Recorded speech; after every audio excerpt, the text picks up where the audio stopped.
Hark the bardic paladin, who sings and plays again. He tells the tales of glory and weaves a magic story. He'll join you at your table and ask you to share a fable. Heroes of humble origin, villains who must be fought again. No matter their skill or prowess, the people in life are countless. So we pray you heed our request. Enjoy this tale of sidekicks and side quests.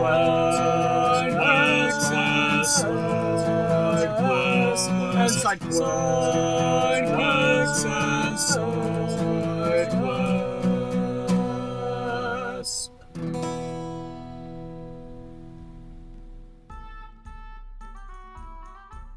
Hello, and welcome to our second panel-style episode of our series of discussions that we're calling Parleys at the Platter. The goal of this type of show is to invite guests of the podcast who share a similar field of expertise or passion, to invite them to come together and have a lovely hour or so on the topic. Our topic for this panel is entitled Tolkien, Catholicism, and Dungeons & Dragons, and seeks to find the intersection of these three things. While I don't think I will always need to do this, I think it's important to make an important disclaimer at the top of this. So, I'm a Catholic, surprise, and the panelists I've invited are all practicing Catholics. You out there listening may not care, or you may find this fact to be upsetting. No judgments, we're all human after all, but I hope that through the course of this discussion, you will at least have a window of insight into our shared worldview. This doesn't mean you have to believe what we believe. We understand you may not agree with us, but everything we speak tonight will be in line with the Magisterium, the teaching authority of the Catholic Church. And if I get something wrong, I definitely hope that someone will point it out to me in the course of this discussion. The human elements and institutions within the Catholic Church have had issues and problems historically and into the present day. And we do not for a minute want to forget that. So we are all sinners and none of us are perfect. We stand by, pray for, and encourage support for all victims of abuse in its many forms. We are the body of Christ, and when one part of the body is hurting, the body responds to help with the head of the church, Christ himself, instructing and guiding his church. So the point of this discussion is not to open up the floodgates to vitriol and anger and frustrations for individuals who have committed heinous crimes that demand justice, nor any biases that people may hold because of theology, dogma, or personal reasons and expectations. I realize that the people who are initially going to be hearing this as an early access Patreon reward most likely won't have a problem with this. I'm putting this disclaimer here for when this episode is publicly released as an early Christmas present on the RSS feed. So hello from the past, right before Halloween. Merry Christmas, and remember that Christ is the reason for the Christmas season. I'm joined by three wonderful guests of the podcast. Those of you at the wealthy and aristocratic levels of patronage on the Patreon will get to hear this early release. To begin my introduction of our panel, my first guest is the Cardinal Francis George Professor of Faith and Culture at the Word on Fire Institute. She is also a visiting professor of apologetics at Houston Christian University.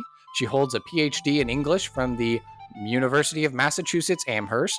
She is the author of Tolkien's Modern Reading, Middle Earth Beyond the Middle Ages, Apologetics, Christian Imagination, and Integrated Approach to Defending the Faith, Tales of Faith, a guide to sharing the gospel through literature, and Not God's Type, an atheist academic lays down her arms. Her newest book, Tolkien's Faith, a spiritual biography, was just released this year on September the 2nd in commemoration of the 50th anniversary of the death of our beloved J.R.R. Tolkien. She is also a published poet and a subject editor for the Journal of Inkling Studies. Her academic work focuses on the writings of the Inklings, especially C.S. Lewis and J.R.R. Tolkien. She will have her individual debut on this podcast in December. And so you in the past are not going to hear it yet, but you in the future will get to hear her soon. So while she has been to the real life Eagle and Child, where Lewis and Tolkien once frequented, we're sure she'll enjoy her stay here with us in the Levitating Platter tonight. You can drink your fancy ales, you can drink them by the flagon, but the only brew for the brave and true is Dr. Holly Ordway. My second guest is a writer, theater maker, educator, and father of two. He writes about God, superheroes, Shakespeare, and other topics at the intersection of religion and popular culture at First Things, The New Criterion, The American Interest, the Weekly Standard, the New Atlantis, National Review, Commonweal, Acculturated, Altea, and the American Conservative.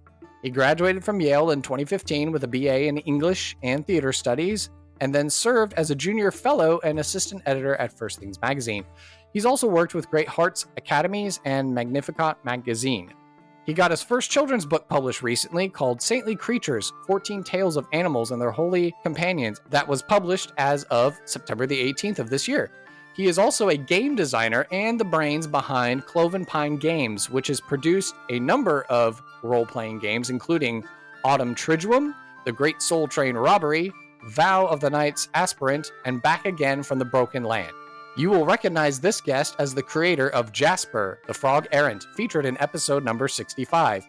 Fell deeds awake, now for wrath, now for ruin, and the Red Dawn, forth Alexi Sargeant! Thank you very much. Good to be here. And finally, our third panelist is a work colleague and one of the finest D&D players that I know.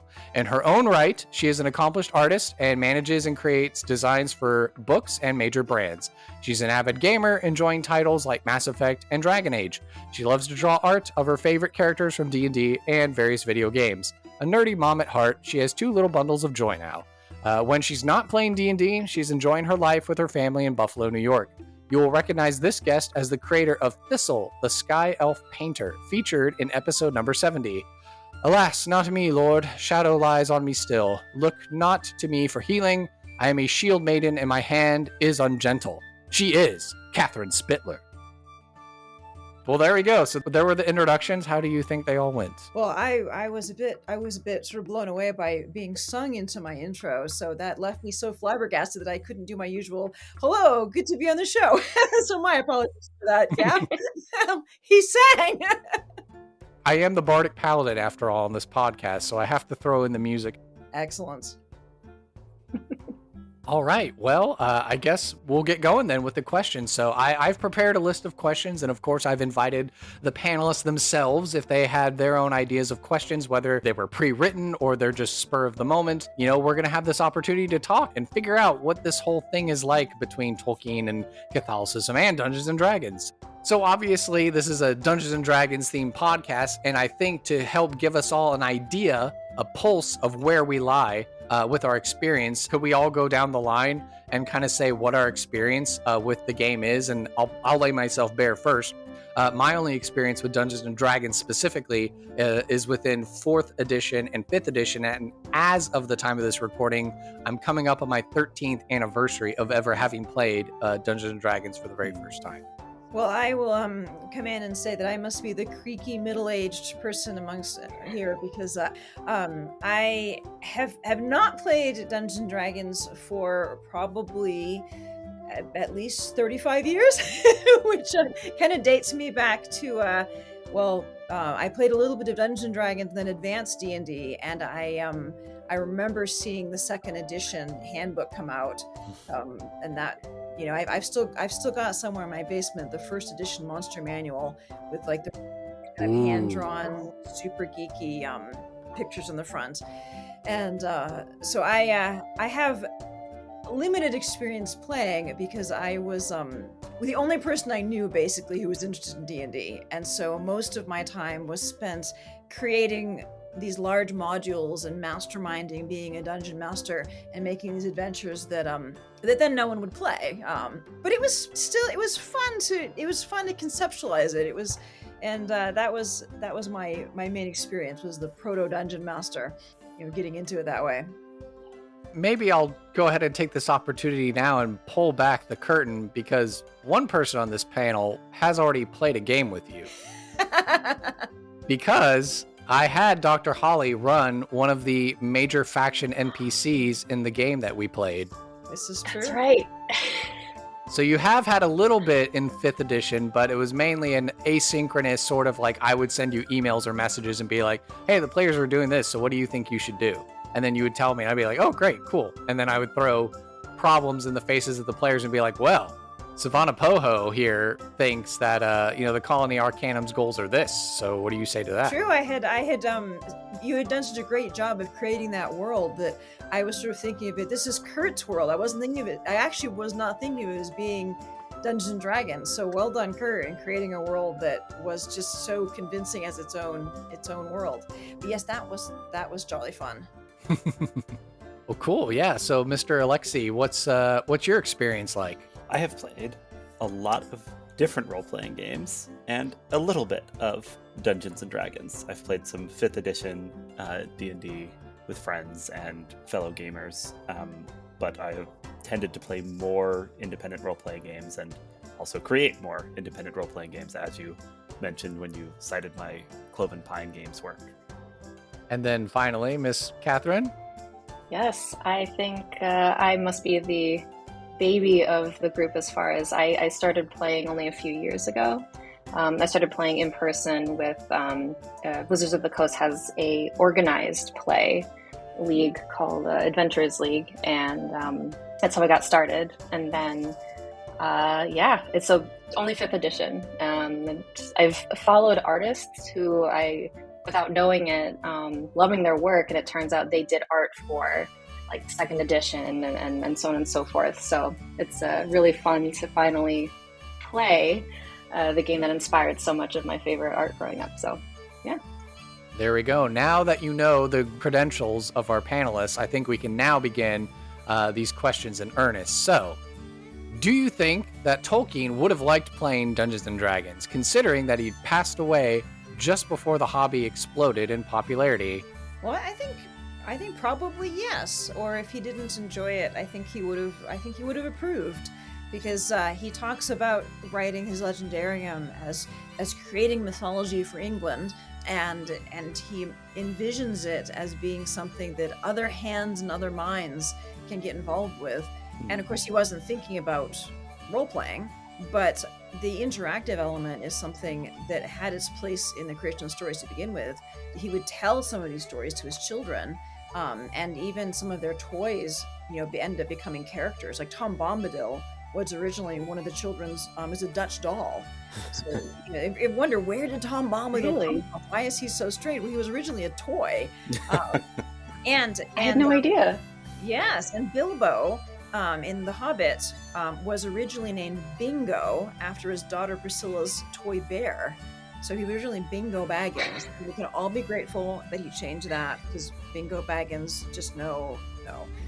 I think there's that sort of interactivity, and then the fact that, for instance, his son Michael had a fear of spiders, and so he put, one of the reasons he put in this scene about Bilbo fighting the spiders in The Hobbit is to kind of help him get over that. So I think that sort of idea of interactivity would have resonated with him, so that even if he didn't want to play it, I think that he would have, thought it was a kind of a cool idea. That's really interesting. Yeah, I think my initial instinct was to say Tolkien would clearly have been the GM who spends hours and hours preparing, the maps and the lore. And the real question is, would he actually enjoy playing it? But that element of interactivity in the creation of Legendarium is really important to remember too. So maybe Tolkien would have been running D&D for the younger Tolkiens.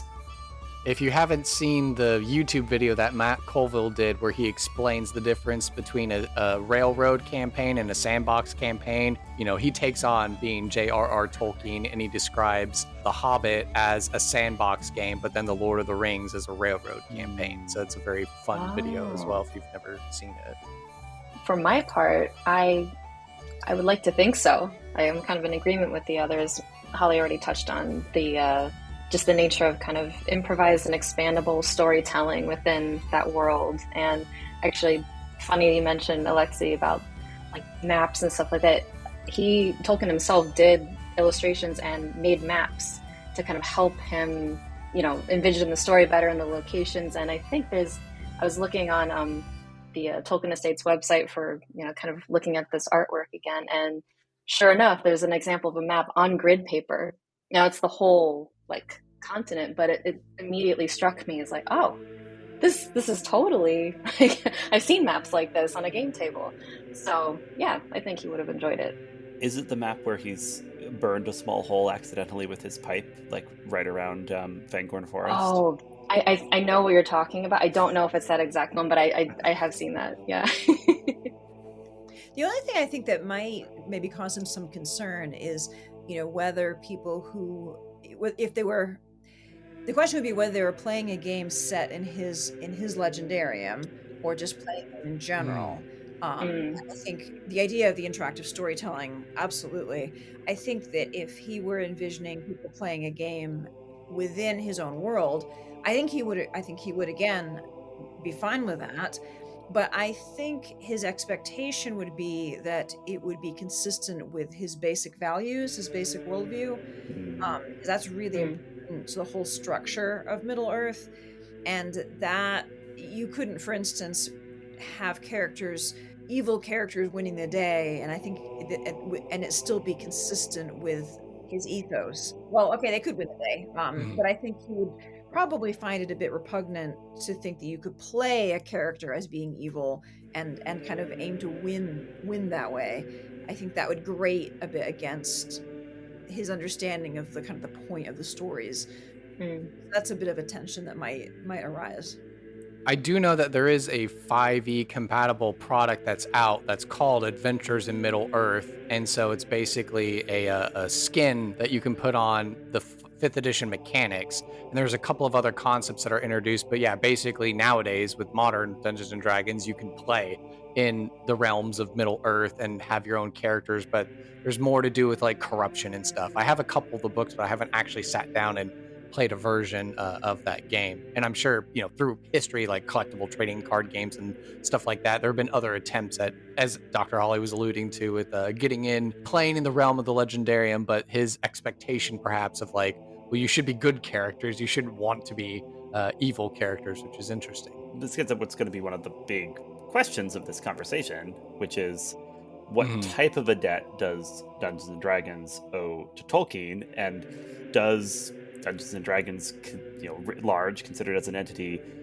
get Tolkien, right? Like, or is it only at sort of the surface level that we have a Tolkien-esque influence on D&D as a game, right? Do the themes get through, or is it just elves and dwarves and magic rings with, a totally different ethos undergirding it? That'll segue into the question here. To quote from the Wikipedia page on Dungeons and Dragons, the world of D&D was influenced by world mythology, history, pulp fiction, and contemporary fantasy novels. The importance of J.R.R. Tolkien's The Lord of the Rings and The Hobbit as an influence on D&D is controversial. The presence in the game of halflings, elves, half-elves, dwarves, orcs, rangers, and the like, as well as the convention of diverse adventurers forming a group, draw comparisons to these works. The resemblance was even closer before the threat of copyright action from Tolkien Enterprises prompted the name changes of Hobbit to Halfling, Ent to Treant, and Balrog to Balor. For many years, Gygax played down the influence of Tolkien on the development of the game. However, in an interview in the year 2000, he acknowledged that Tolkien's work had a, quote, strong impact, though he also said that the list of other influential authors was long. So do you think Tolkien's influence over D&D is controversial? Why or why not? I think not at all controversial. I think the only reason they're saying controversial is to try to say, no, we're not actually plagiarizing. No. It's obvious that it's heavily influenced from Tolkien. Absolutely agree.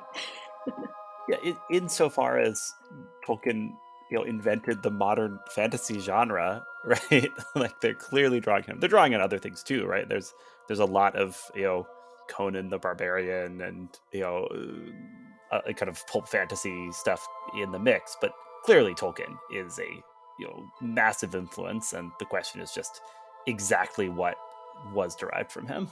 But I do think I think it was what you brought up, Alexi, or maybe it was Kurt too. I do think that the influence is largely skin deep, and I did my actual doctoral dissertation on the history of the fantasy novel, the modern fantasy novel, and looked at Tolkien and what came before and what came after. This was sort of the precursor to my Tolkien's Modern Reading book. Nice. But one of the things that I saw was that there had been, a fair amount of diversity in fantasy before Tolkien. But oddly enough, I would make the argument that Tolkien's Lord of the Rings is so good and so amazing that it actually has been like a black hole for American fantasy literature in particular, because it has sort of warped the whole field. At least it's beginning to come out of it now. But if you look at the 1970s, 1980s, everything's a Tolkien knockoff. Because like Ballantine books and whatnot, they're just like, okay, how can we sell another gajillion copies just like Lord of the Rings? Well, let's make something that's just like Lord of the Rings. We won't get sued, so we'll change some stuff, we'll rehash the story, and you get all this sort of pulpy, David Eddings and Terry Brooks and that kind of stuff. And it's all very generic, and it's all recycling the same sorts of quasi-medieval world, quasi-medieval tropes. You've got a quest, you've got some unlikely heroes, you have this mixed fellowship, you've got elves and dwarves, and they become set in these characteristics that Tolkien has set them in. But of course, they don't have the nuance, right? Everything in Middle Earth has got all these deep roots that these guys don't have. And I think it's that surface level stuff that we're getting with D&D, which is fun. I mean, it's fun stuff, but it's very much, it's the trappings rather than the heart of it, I would think. Perhaps this is the moment for me to plug one of my own role-playing games. Sure, yeah, go for it. I thought about this a lot. Like, what is it that we love most in Tolkien, and is that present in, say, Dungeons and Dragons by default? Is that supported by the mechanics of Dungeons and Dragons, I guess, is what I'm really saying. And I'd argue no. I'd argue, I love the moments of fellowship, the kind of moments of hoping against hope, right? Characters pulling together when all seems darkest, characters offering encouragement to one another, Sam carrying Frodo, in the land of Mordor itself. And that isn't necessarily what Dungeons and Dragons is concerned with, right? If you're counting your hit points and seeing if you can, add up your damage per round to, defeat the big Balrog or troll, right? That's kind of more the surface level of Tolkien you're imitating. And so I wanted to create a game that was specifically about all those moments I love the most in Tolkien, that aren't exactly D&D moments. So Back Again from the Broken Land is the name of this game. We wear the influence right there on the title. It's a game where you play as small adventurers making the long walk home from an epic war. So heavily inspired by, say, Bilbo's homeward journey or Frodo and Sam's homeward journey, right? Like, you are these hobbit-like people who've become part of this great and epic adventure, and the game picks up with you on your homeward journey. So, if you didn't get picked up by the Eagles after Mount Doom, what if you had to walk home, and along the way, you're having a yes, yeah. If you have to walk, what do you do? Well, in our game, you share meals. You kind of reckon with the burdens you're carrying from the adventures you've gone on, and you'll find ways to offer what comfort you can to one another, to share your stories, perhaps name and clear your burdens. It's not a game where you fight. In fact, your options for when things are dangerous are just to run or to hide. But it is a game that encourages you to think about the kind of emotional and thematic and kind of even providential side of these fantasy stories, and hopefully in that way it gets at some of what I love and what my wife Leah loved most in Tolkien, because we collaborated on creating Back Again from the Broken Land. It's really nice. It's a not a super big book or anything. I know I backed the Kickstarter on it, and so I've got it on my bookshelf. And so yeah, I would love to find that time to sit down and play a Tolkien-esque sort of story with my friends. That's not necessarily the normal, like, okay, we're gonna kick the door down on the dungeon and fireball whatever's on the other side of the door. Yeah, thank you very much. Yeah, one of my favorite things is in the process of working on the game, we realized, oh man, this move share a meal is overpowered. We have to nerf it, because our first draft of share a meal was just too powerful fictionally, and we had to slightly tone it down. But it's still a crucial move, because if you're playing Hobbit-like characters, that sharing meals is going to be really important. Second breakfast, 11 Z's, tea, yeah, all that good stuff. That's kind of the thematic, sort of the thematic elements of Tolkien getting into a role-playing game. I was thinking about, coming at it from a little bit of a different angle. I think there's an opportunity in the dungeon master, GM role that you can, in a way, kind of take part in the Tolkienian experience that way. Not so much in what the Lord of the Rings is, but to kind of get into Tolkien's headspace in terms of creating it. And I think that's something that really appealed to me. And perhaps, since I've always loved Tolkien, I've read him. I don't even know when I first read Tolkien. I just have always known his works. But I just remember planning out, doing these maps, and little coastlines, and drawing little, for not looking as nice as Tolkien's, obviously, and then just planning these big complexes. And granted, I mean, there were these little dungeon rooms and graph paper with like skeletons in the, room A and room B or whatever, which is, not very deep, but the idea of envisioning like a scenario, a place, and thinking what might be the history of it, where might it be. I know for me, creatively, that was satisfying in itself, and I think it's probably not a coincidence that I've become a Tolkien scholar. Lots of different threads involved in that, but I think a sort of attraction to that uber detailed creative side is part of where there's a connection to D&D and role-playing games in general, I think. Yeah, I'll chime in here. You guys have already covered much of what I think. I agree largely that for the most part, it's pretty surface level, and I'll say also it has a lot to do with your GM as well as the people you're playing with. I've been in campaigns where it was all hack and slash and loot the dungeon and just, that kind of a dynamic. But I've also been a player and a DM, very, very lucky to have players who are willing to kind of take a minute and kind of explore these relationships or questions of, morality. And those were the times where I felt like, okay, here are echoes of a Tolkien-esque story. And I would also say, at least for me, growing up, Tolkien and Lewis, actually, through Chronicles of Narnia, they were my first exposure to the concept of world building. And then growing up and kind of reading more fantasy and just consuming, media and whatnot, and coming up with my own stories that I would, draw to. But then discovering D&D, it was like, oh, here's a system in which like there are established settings. They're literally books you can buy and just read and play, and they're wonderful. But it's really when discovering just how it allows one to kind of use the skeleton, the framework of just the mechanics of the game, and build your entirely own world and story. And so in that regard, I think it owes a great deal, at least for me, to Tolkien, just that he, for me, was kind of like the OG of world. I know he owed so much of his own world building to mythology and other, great stories and worlds that other writers had created beforehand. But yeah, perhaps that's maybe the like best tie-in here, that Dungeons and Dragons as a hobby is this big permission to subcreate, right? This yes, big permission exactly. slip for participants to engage in mythopoetic play, right? In myth making.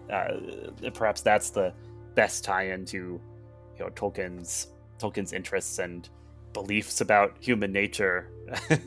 he would on some level have to approve that myth making is being so encouraged in the people who participate in the hobby. Yeah, and that's and looking at the history of the genre, I mean, he and Lewis are really the first ones to develop quite such a fleshed out world. I mean, E.R. Edison kind of does in Zimiamvia, but in my view, not as successfully by a long shot.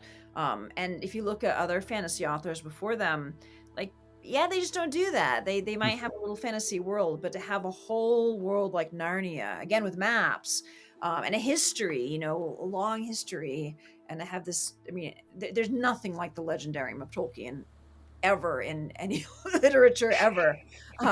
So that in itself, you're right, that is kind of a permission slip. That's a kind of a cool connection.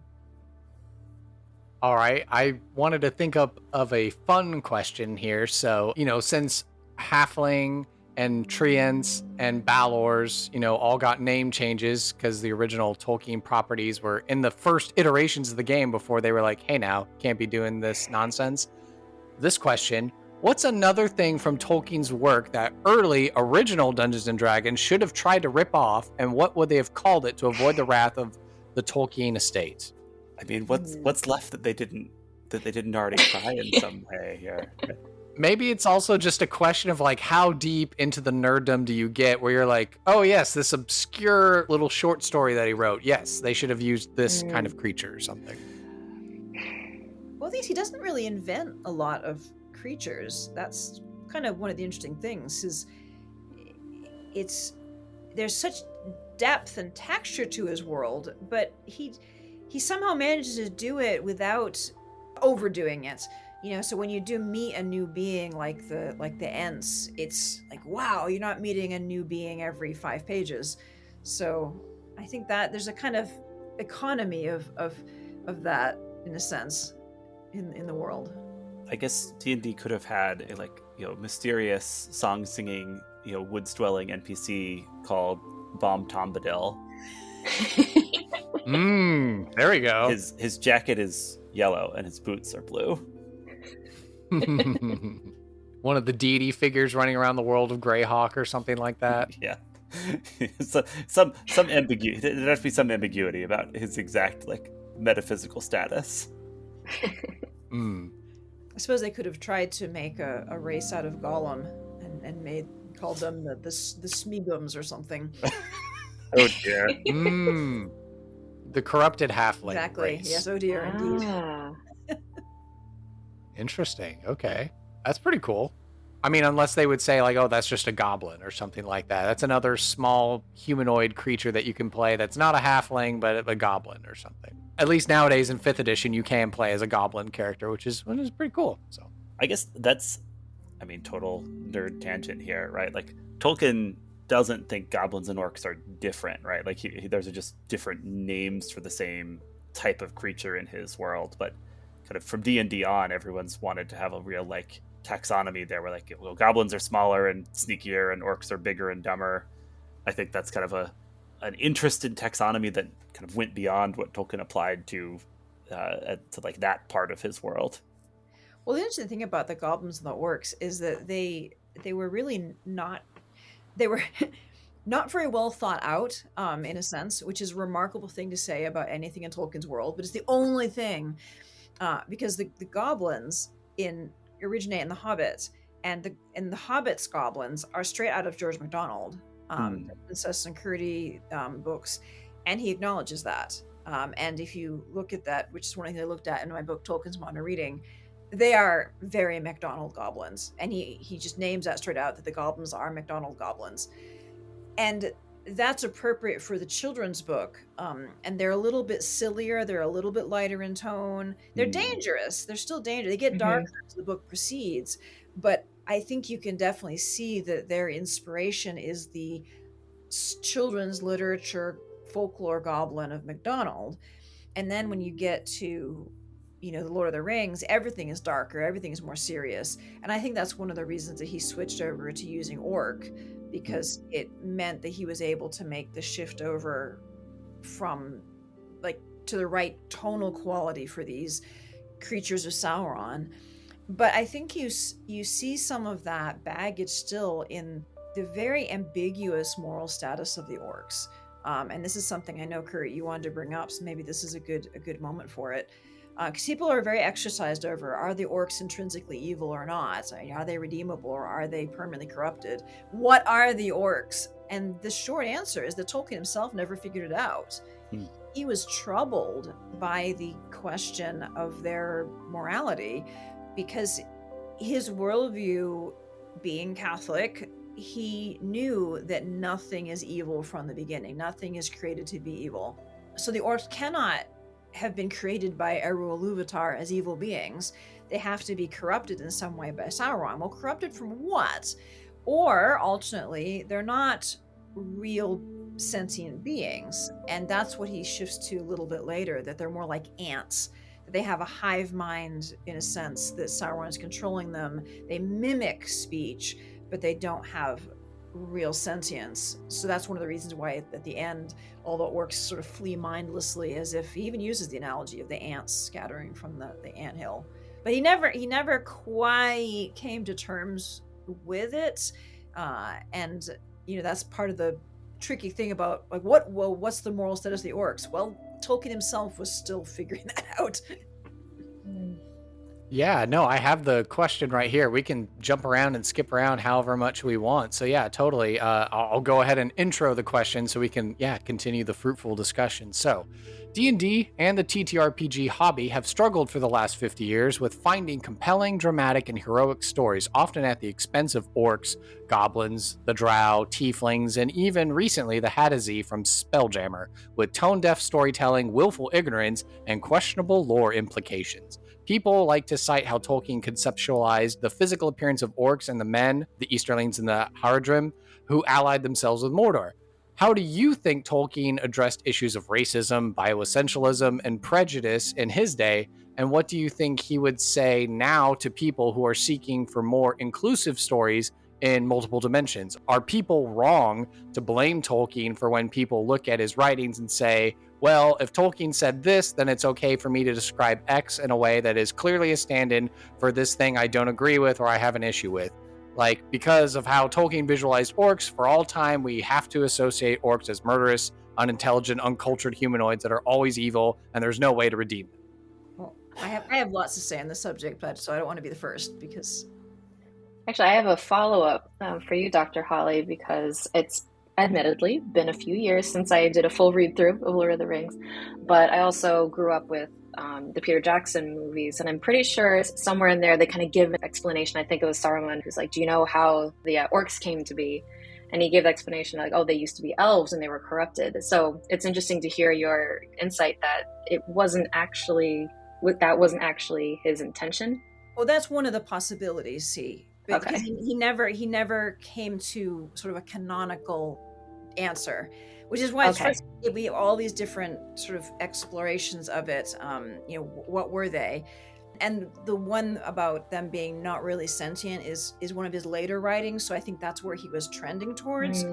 But it's hard to say. He was playing around. With it.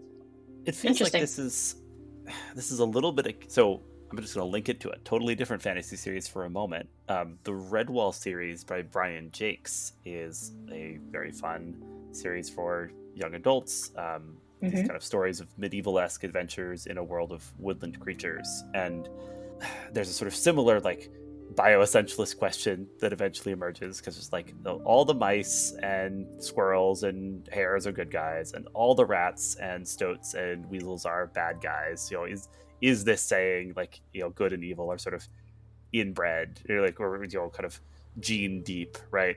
And I think the answer is no, not exactly, because they are kind of beast fable characters, right? Where the fact someone is a like brave but overmatched young warrior means they should be depicted as a mouse, and the fact someone is a cruel and ravenous tyrant means they should be depicted as a rat, right? Like the kind of things that we associate with the animals are kind of being put on the characters by the way they are made characters, and that kind of becomes problematic when it's a like multi-generational fantasy epic, right?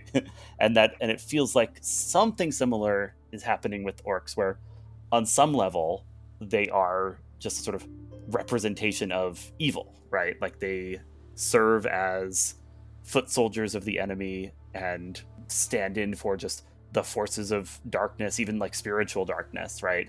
But then because Lord of the Rings is a work with a kind of historical feel, right, and like has this legendarium it's connected with that gives a sense of like big like political change over the course of all the ages of Middle Earth, then it stops feeling totally comfortable to just say like there are whole groups of beings that sort of serve like a symbolic function, and we start asking those questions of like, wait, what happens if an orc doesn't want to serve? Sorry, like is there such a thing as like free will for creatures of this sort? And it feels like there's a kind of, in both these instances, some of those questions arise because multiple genres are intersecting in the work in a way that doesn't necessarily leave an easy leave an easy answer, but which kind of explains why we get those kind of strong associations of negative traits with one group. Yeah, I think that's a good point, Alexi. There's the mythic mode, in which certain aspects of the human experience are being projected onto, different characters and different. I mean, the elves, for instance, the dwarves. Tolkien himself talked about how they are, in a certain sense, reflections of different aspects of the human experience. Yeah. So, the orcs themselves are then representing a certain kind of brutality. But it's interesting that it becomes more problematic when you have a generational thing. It's worth noting that we never, ever hear about orc families. Right. There are no little orcs. Never anywhere in the Legendarium, to my knowledge, is there any indication of there being sort of a reproduction of orcs. And so you do, again, get that kind of insectile or corrupted. They're not a kind of species in the same way that other creatures are. So that's an interesting point. But I want to connect this to some of the other things that we tend so easily to look at just the orcs and at one or two, some unfortunate phrasings that he used in describing them. But I think there's a couple contextual points that are important. One is to look at Tolkien in the context of his time and how literature of his time and what he read when he was growing up, how did those books talk about, for instance, people of color? Well, I read those books in order to get a context when I was looking for doing Tolkien's modern reading. Oh my word. It was revolting. The kind of just outright toe-curling racism in ordinary language. Like, okay, it made you realize we've made a lot of progress. And so it puts a very different slant on the occasional phrasing that's slightly maybe not as it should be when you look at what was totally the norm for talking about people of other races and ethnicities. Like, okay, that's one thing. And then you look at how does Tolkien actually treat human beings or sentient beings who are of other races and cultures. We'll leave aside the orcs because we know the orcs are sort of problematic. Do they have free will? Are they really sentient? We don't know. Tolkien didn't really know. But if we look, for instance, at the men of Haradrim, those are the only ones who are from the deep south. Mordor, incidentally, is in the latitude of Italy. And the orcs, incidentally, have a lot to do with Romans. They have a lot of characteristics of Romans, ancient Romans, who Tolkien had a very low opinion of. So we should think of them as marauding Romans rather than, from the deep south. But the Haradrim, for instance, we have that marvelous picture of Sam seeing the fallen warrior and looking at him with the exotic trappings and the brown skin and thinking, what lies was he told that brought him here? Did he really want to be here? It's a very much a humanizing view of the other, which is the opposite of racist. Or then we have, the wild men, Ganburi Gan, and they're depicted very much as aboriginals. And you even have Éomer, who's one of the Rohirrim, who's quite racist towards them. He's like, oh, what do they know? How can they help us? And it turns out that they know more than he does. Theoden believes him, takes him seriously, trusts him. They prove to be knowledgeable, faithful, helpful. And then in the end, at the very end of the story, Aragorn as king gives them the forest and says, this is now your territory. The men of Rohan will never hunt you like wild beasts again. And I think this is really interesting because Tolkien is acknowledging that the men of Rohirrim, who are otherwise very heroic, have actually a racist past because they have been hunting the wild men like beasts and treating them as subhuman. And there's a reckoning with that within the Lord of the Rings. So I think that's the kind of thing that's important to counterbalance to looking at, say, the orcs, because we have this very sensitive treatment of the genuinely sentient other, even when presented as unattractive to the eyes, like, say, of the Rohirrim.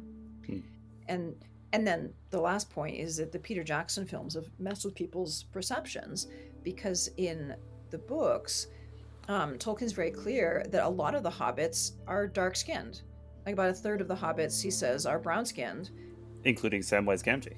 Exactly. Sam is described multiple times as being brown-skinned. So I think arguably in The Lord of the Rings, one of the most heroic characters in the entire book is a hobbit of color. And we don't see that because Wow. Sean Astin is pasty white. But much love to Sean Astin, one of the Goonies. He's one of the OGs. He's wonderful. So. He's wonderful. He does a great job portraying Sam. But I think this has blinded people to Tolkien's treatment of race, that they think, they see an all-white cast of hobbits and they think that Tolkien himself made an all-white cast of. Well, no, he didn't. He definitely didn't. That's a really interesting point. So then the Amazon show is right when that whole caravan of halflings are, of color. So everyone was freaking out for no reason. They're actually doing the source material justice. I think the bigger question, so we could spend a lot of time talking about Rings of Power. The bigger question with Rings of Power casting is, does it make sense? Right? Like, because they're casting talented actors of many races, and that's wonderful. But often, in kind of family groupings that don't seem to make sense, right? Like it's treating race as like a characteristic you can like toggle for any individual character without it affecting their like place in the world and the families that they're part of. So anyway, it was intriguing to me, but I'm not sure it totally held together, on that level or on other levels as a derivative work based on Tolkien. When Dr. Holly was pointing out, like, there's no examples of lineage and stuff like that for orcs or anything, I got an inkling of an idea with the Jackson Hobbit trilogy. I'm pretty sure that the one orc that went after Thorin Oakenshield is like Azog, I think is his name, and he's described as like the son of another orc or something like that. And that's the only instance I have of thinking of maybe anything in the movie space or something declaring like, this orc is the son of this other orc. Yeah, and I would have to double check. I'm not sure whether that's in the Hobbit text or not. I don't know one or the other. Mm-hmm. But again, the Hobbit is the first place that the goblins are sketched out, and he's not doing anything systematic at that point. Yeah, Rings of Power has like the really interesting thing of this, father figure for all the orcs, right? Which kind of going with the like corrupted elves theory. He's this sort of half elf seeming, proto orc who's leading them, and whether or not that totally fits in Tolkien's kind of ultimate conception of the orcs, it made for an interesting element of the show.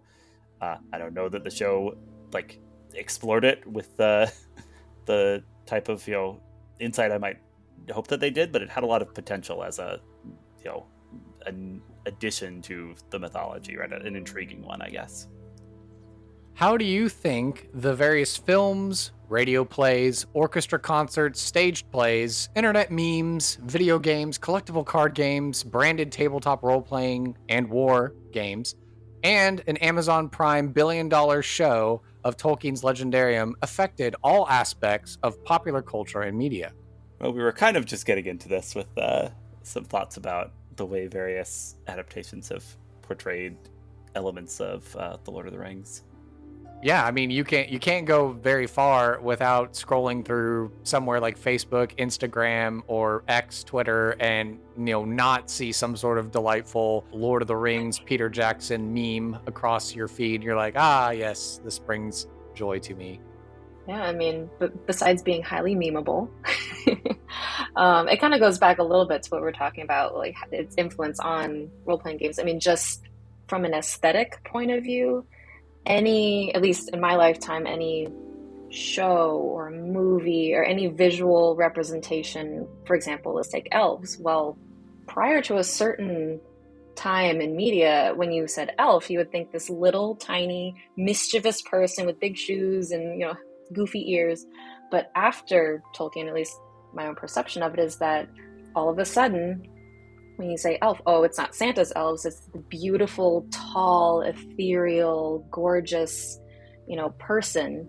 And I mean, that's across the board, from, like you said, other tabletop games, card games, to, these huge budget, shows. And it's just Dragon Age. Yeah, that's totally one of them. Yeah. And on all the other kind of Or Skyrim. Yeah, all the other like classic, elves, dwarves, even, to a certain extent, how certain humans and their cultures are portrayed, even though we have this vast, field of mythology of our own, outside of Tolkien to draw upon. But there's always just a little spice in there that's always, to me, smells of, Tolkien's influence. Anyway, part of it might even date back before The Lord of the Rings, because one of the things that Tolkien did that shaped culture was to make Beowulf into a big deal again. When he was, before he did a major lecture on Beowulf, the monsters and the critics in the 1930s, and before then, Beowulf was a very disregarded text. It was only used as a sort of vocabulary list for Old English vocabulary words. People like, oh, it has like monsters in it, how childish. And Tolkien said, no, this is a great story. And he changed the entire face of Old English scholarship by putting Beowulf back on the map as a piece of literature. And we can take that for granted, because I've taught Beowulf, as a classic text, but its classic text status really dates, from after 1936, in terms of being a recognized part of the canon as a work of literature. And it's got Grendel, who is an amazing monster, Grendel's mother, and the dragon. And so, in a sense, that Tolkien brought the monsters back into the limelight even before he popularized them in his own stories. Right, the monsters and the critics is his kind of famous, intervention in Beowulf scholarship that made such a big impact. Let me pick a less important but more recent element here.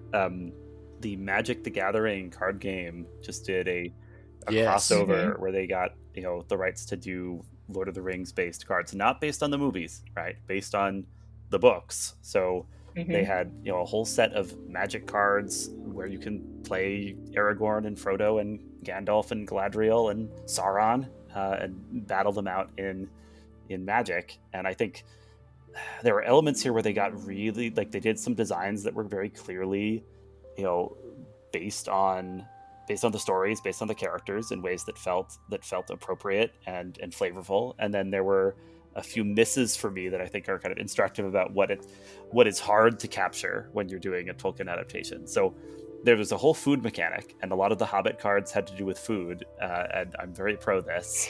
There was also, of course, just cute little things, like the Witch King is indestructible, but then there's a card you can play, that takes away his indestructibility, representing the moment where Éowyn reveals that she is no mortal man and she may hinder him. But a central mechanic was called The Ring Tempts You. And the problem for me is the Ring Tempts You mechanic was good, right? There was no inherent downside to being tempted by the ring. You could just keep getting tempted by the ring. It would make you more likely to win the game, and that feels very much like Boromir's perspective on the ring, not Tolkien's perspective on the ring, right? The head designer was asked about this. He's like, well, when we put a downside to the ring tempting you, people didn't want to play that mechanic. It's like, well, but if you're making a mechanic based on the temptation of the ring, it's kind of pretty key to the story Tolkien wrote that the ring is tempting, but it's a bad idea to yield to that temptation. And that perhaps shows why, a game that's essentially all about combat is always going to miss some important things in Lord of the Rings when it's adapting it. That's a really good point. And here, it's been long time since I didn't been playing D&D, but I was a very serious Magic the Gathering player when I was in grad school. Nice. I was really into Magic the Gathering. And I can date myself by the fact that I remember when Ice Age came out. Yes, that was a while ago. Yeah, it was a while ago. So I did tournaments and things like that. It was great fun. That was a huge marker of my graduate school experience. Didn't last beyond grad school, but it was fun. It was fun at the time. But the whole point of Magic the Gathering is that it's a competition that you are trying to defeat the other person. And that in a sense, is just about the least Tolkienian approach you could take. Because role-playing is different. Role-playing, you're unfolding all sorts of different stories and narratives that will have conflict, but there's lots of ways that can play out. But to have to be, I'm going to defeat the other player, which is the entire point of Magic the Gathering, that's a dynamic that doesn't quite sit right with the central sort of aspects of Tolkien's world. It's one of the reasons why I think the Hobbit films just missed the boat entirely. I love Jackson's Lord of the Rings films, especially the extended editions, but oh my word, The Hobbit is not an action adventure movie. It's just not. You missed the point, I think. And the graphics sometimes look like a video game. Yes. Well, it looked like they were trying to do a pre-sell to have it be a Disneyland ride. All right, so picking up on some of the themes that have been going on through this conversation, there's this word Tolkien-esque that is sometimes used to describe, a subgenre of fantasy, and it really seems to be about fantasy aesthetics, the elves and dwarves and magic rings setup. But assuming that we're all right, and Tolkien's artistic identity, Tolkien's kind of essence as a creator runs deeper than what's most easily imitated, what are some actually Tolkien-esque works that you would recommend? So I'm putting this to my fellow podcasters. What are things that are really Tolkien-esque that we should all be aware of if we're lovers of Tolkien? Well, that's a really, really interesting question, because I completely agree with you that the surface markers are not the key aspect. It's the underlying ethos, I think, and the underlying sense of a deep, rich story. And so really the first thing that comes to mind as capturing this sort of worldview would actually be Lewis's Ransom trilogy, the Cosmic trilogy. Oh, interesting. And interestingly, Tolkien, although he wasn't a huge fan of the third one, he loved Perelandra, and he liked Out of the Silent Planet a lot. And I think that trilogy, it has fantastical elements in it, and it has a coherent kind of cosmology. It has a shared spiritual world, because we know that the Eldila are actually angels. And this is very, very Tolkien-esque in the sense that in Middle Earth, the Valar are angels. Mm-hmm. That's what they are. Tolkien identifies them as such. So I think the Cosmic trilogy is very Tolkien-esque. That's great. Yeah, and that's less read than Chronicles of Narnia, but a really fascinating C.S. Lewis work. I'll throw in there as an answer to my own question, Connie Willis's time travel novels. She's a British science fiction author with a series of time travel stories, and for me, what's Tolkien-esque is there's a subtle but powerful evocation of providence throughout the novels, because the mechanics of time travel are sometimes opaque even to the time travelers, but in reading them you get the sense that time itself, right, like the continuum has a sort of providential role, right? It lets time travelers through or doesn't let them through in ways that kind of work ultimately and secretly towards kind of redemptive ends. And some of them are very dramatic, some of them are very funny. That there's a lot of different genres Connie Willis explores, but that underlying theme makes me feel like she has a sort of Tolkien-esque mantle, and I would certainly recommend her to folks who are listening to this podcast. And it's interesting that I've recommended something that's usually labeled science fiction. Now you've recommended science fiction, and it's very interesting that Tolkien himself was quite blasé about whether Lord of the Rings was called science fiction or fantasy. And I would have expected him to be very serious about this, but he was really unbothered by it. He could call it either one, and he was a great reader of science fiction. He loved it, and he was quite proud of being member of the U.S. Science Fiction Writers Association. So it's interesting that Tolkien-esque quality appearing in science fiction maybe allows it to escape the black hole of, we must have little furry-feeted beings and a magic item. No, that's not the point. That happened to be in Tolkien's story. but really these big, greater themes can be explored in maybe equally well or better in science fiction. Tolkien-esque works recommend. I don't have a good answer right now. Maybe if you'll let me, I'll think about it and I'll get back to you. Yeah, the only thing I can add to this question is, I mean, I know I look to Tolkien as an example for how I run my home game. That's So I really have gone into deep lore implications and world building with my wife, with people that I've played with. That might be my example because I've played with you, and that's probably the most recent example I can think of.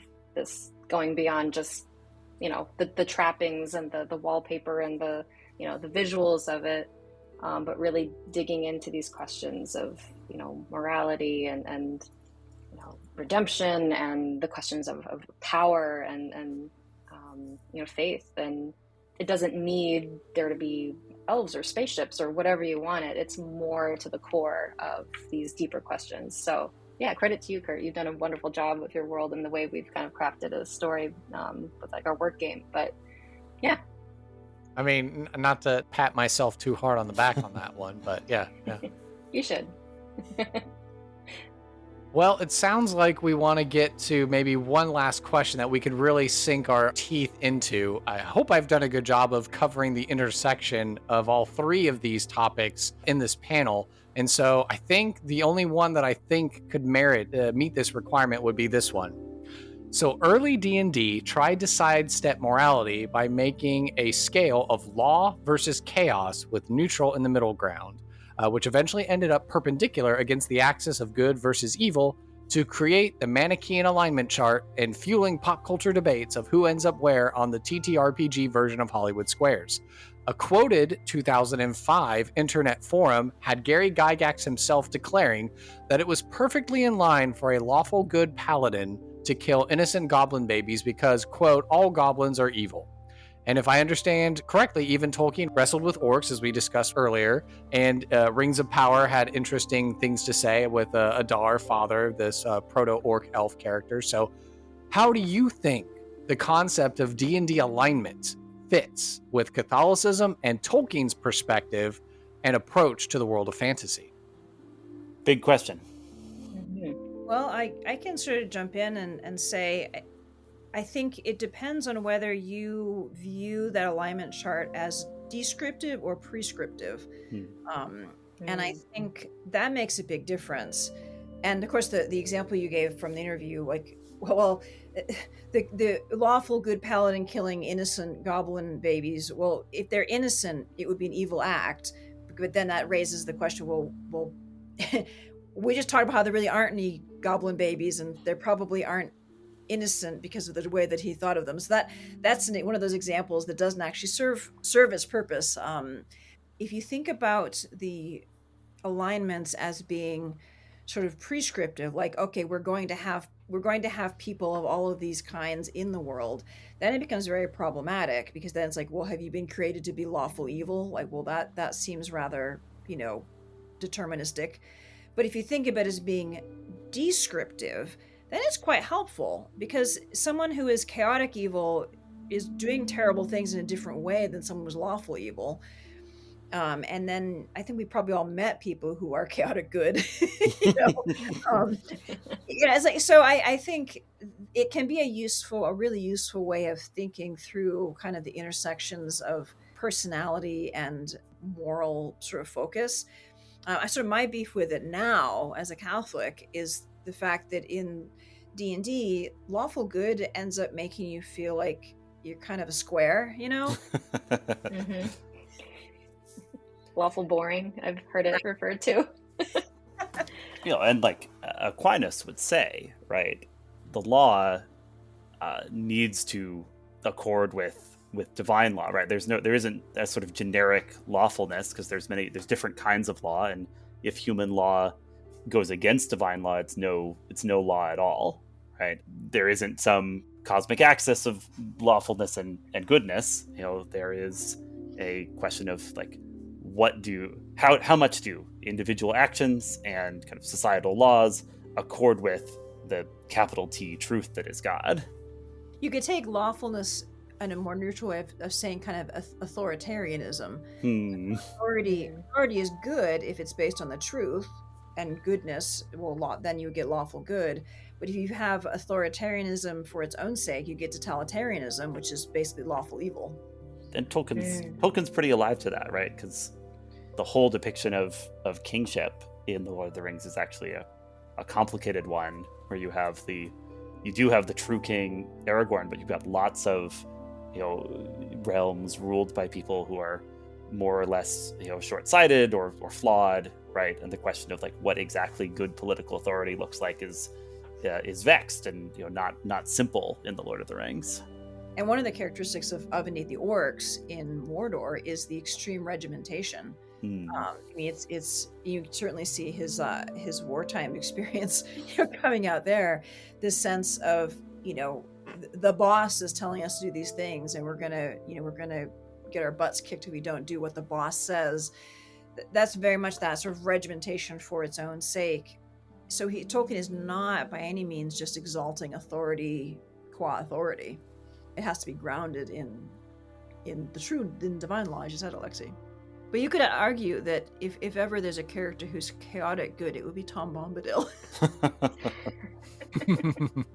What I find interesting, kind of jumping off of that exact point, especially in something like Lord of the Rings, is that while clearly the main characters, at least the hobbits, they're good, and you can argue I'm sure people have analyzed the whole fellowship, like what would they be, but throughout their entire journey they meet people who help them, hinder them, but mostly help of all across the spectrum. And I always found that interesting, especially thinking about being a Catholic and how we perceive people we meet, and how we react to stories. This idea that God didn't create us to be all the same. We're not all meant to worship the same, think the same, create the same.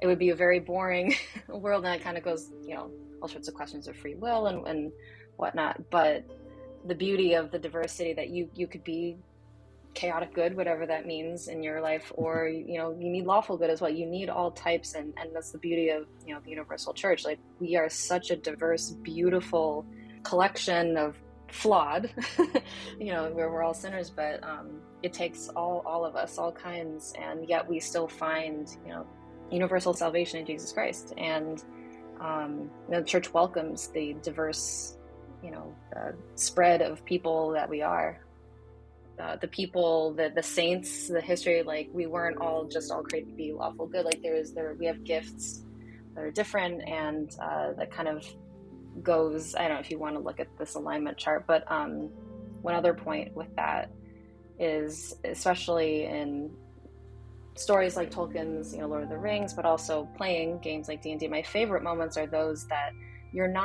when you're allowed to not be locked in to what you assign your character, or you meet someone who's this, and there's an ability to grow beyond that you can shift, you can change. You're not locked into, there's a chance for redemption, which is a very, Christian Catholic thing, that no one is beyond redemption. No one is beyond corruption. There's a fluidity to that. We're not locked into that. And I think that is an extremely, Catholic thing that we see in Tolkien's work. But I think the best stories and the best games, whatnot, have that aspect. My favorite characters are the ones that have redemption arcs and, play against type, play against what they were assigned. They're the most powerful stories, in my opinion. And I think this podcast has done its part to help in that. Listeners, if they remember the early season 1 episode on Skinknose the Lich Beekeeper, and my guest Liam Murray and I discussed about this lich. Why are they a beekeeper now? Why aren't they being like an evil, plotting, undead wizard? And it turns out the wizard had regrets about life and was considering giving up their lichdom to find redemption. So that was really cool. And then also guest of the podcast, coincidentally named Father Tom Bombadil, created a revenant priest character who was undead but served a god who wished to redeem the undead. And the deal, he was a sinful mortal in life, but then had a deathbed conversion moment. And then the god was like, cool, all right, you're my priest now, and you're going to go out in the world and you're going to redeem the undead creatures and bring them into rest and peace, but but you're going to be the last one in the door. So I hope that people, listeners of this podcast, I don't have to like rub it in everyone's face that I'm a Catholic, but I help to encourage those ideas of the NPCs that we make on this podcast. And so I hope that people, see that, and they see that I get that inspiration from Tolkien, who himself is Catholic. And, one of my panelists here has written 2 great, awesome books on it, which I know, maybe we couldn't get quite into the nitty gritty of the Catholicism aspect of it, but I would certainly, recommend to articles that Alexi has written, as well as articles and actual books written by Dr. Holly Ordway as well. So, have we reached the end of are we going to close out the pub now? We're ready to, pay our tabs and go home and back to our hearths and all that good sort of stuff. Time for last call. I think so. It's been a jolly time, and now we must wend our way to bed, as the hobbits sang. Well, I certainly want to give you all kudos and a huge thanks for being on the second ever Parleys at the Platter panel style episode. And I just want to give everyone an opportunity to plug whatever you got. If you've got websites or socials or books or other things you want us to know about and follow, and any other, since this will release at Christmas time, if there's any other Christmas greetings or well wishes you wish to impart to the world at large, I want to leave that to you now. Oh, well, I'll say we've talked a lot about Tolkien. I would encourage listeners to pick up my newest book, Tolkien's Faith, a spiritual biography. And I know that, Kurt said listeners may or may not be Catholics, may or may not be Christians. And this biography is written just as a biography. It's intended to help people learn about Tolkien and what was important to him, what he believed. And it's not going to try and twist anybody's arm. It's not saying you should become a Catholic. It's just saying, hey, this is what Tolkien believed. And so if you're interested in that aspect of his faith, you can read it and give it to people who are not Catholics, and they'll learn about what he believed, but without being pressured about it. Yeah, folks can follow my work online at alexisargeant.com, or follow me on Twitter at Alexi Sargeant. And if you're specifically interested in my book, Saintly Creatures, you can get that from Word on Fire. And if you're interested in my game design work, follow me at Cloven Pine Games. There's a Cloven Pine Games page on itch.io where you can buy some of my games, including Back Again from the Broken Land, the extremely Tolkien-inspired game of small adventurers sharing stories on the long walk home from an epic war. Yeah, this was so much fun. Thank you so much for having me. So Kurt's been bugging me forever to get my personal artwork online somehow, so I'm working on it. Maybe that'll be in show notes later. Most of my work is graphic design, and maybe I'm a broken record, but I have to plug the Word on Fire bookstore, because I and my team, the people I work with, design a lot of books. And there's actually one that I worked on recently, and it's coming out, I believe, later this year for our cinephiles out there, Popcorn with the Pope. It's about the Vatican film list, and I think it'll be a wonderful thing for anyone to pick up, because it's essays on all of these wonderful films, and just a good read. I think would be a lot of fun for a lot of people. So yeah, check it out. Cool. Then I know it's weird because it's like Halloween, like tomorrow or something like that. Certainly out there, the general feed listening to this, certainly want to wish you Merry Christmas and Happy New Year, and good tidings to all of you and yours. If you're listening to us as a Patreon listener, I hope you had a great Halloween and All Souls and All Saints Day and all that.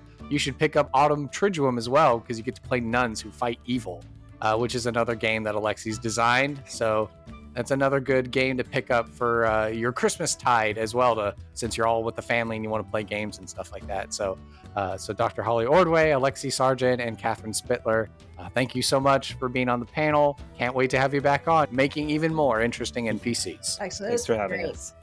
Thank you so much. Thank you.